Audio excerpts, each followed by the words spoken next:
Curling. It's an Olympic sport played around the world, and one that Scots are pretty good at.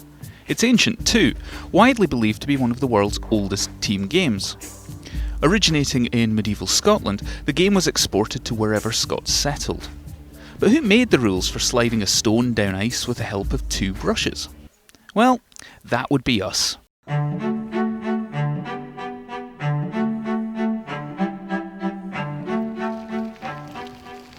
Duddingston Loch nestles beneath the southern slopes of Arthur's Seat.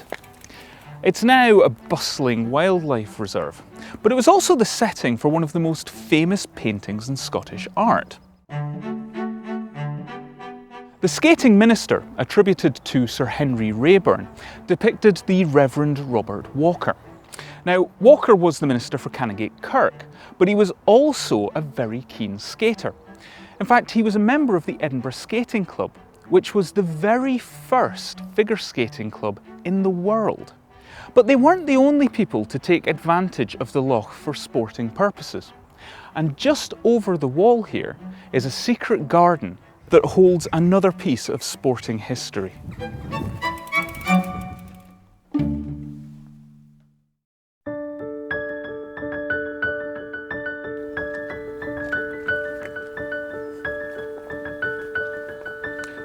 This is Dr. Neil's garden, and it's a beautiful testament to the hard work and determination of Nancy and Andrew Neil. As well as using volunteers, patients helped to tend the gardens as an aid to their recuperation and to get a bit more of a taste for the outdoor life. Sadly, Nancy and Andrew both died in 2005, but in 1997 a trust was established to look after the garden. And in one corner, they've maintained a building of significance not only for architecture, but also for sport.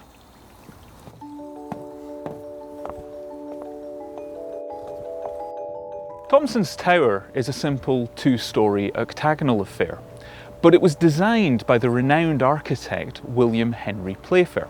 It was built in 1825 for the Duddingston Curling Society.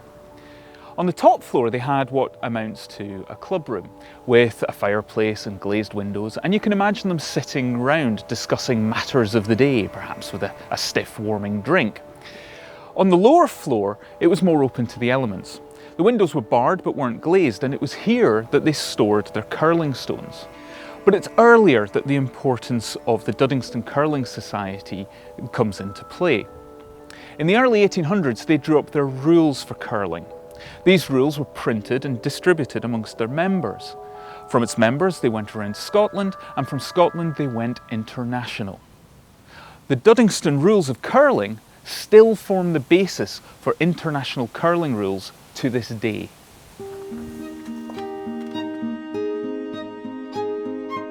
In 2009 we brought the tower back to its former glory.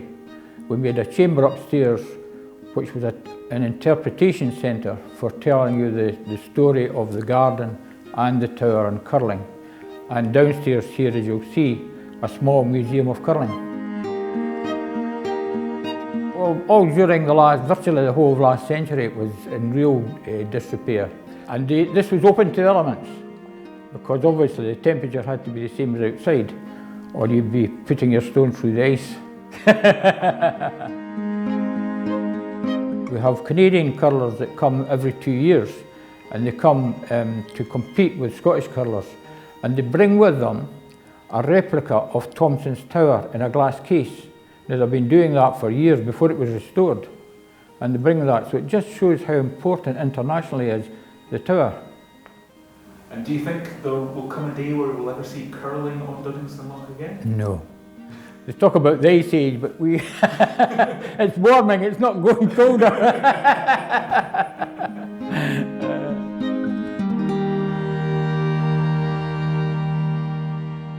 Anyone can visit the tower by coming to the gardens, which are open every day from 10 AM until dusk.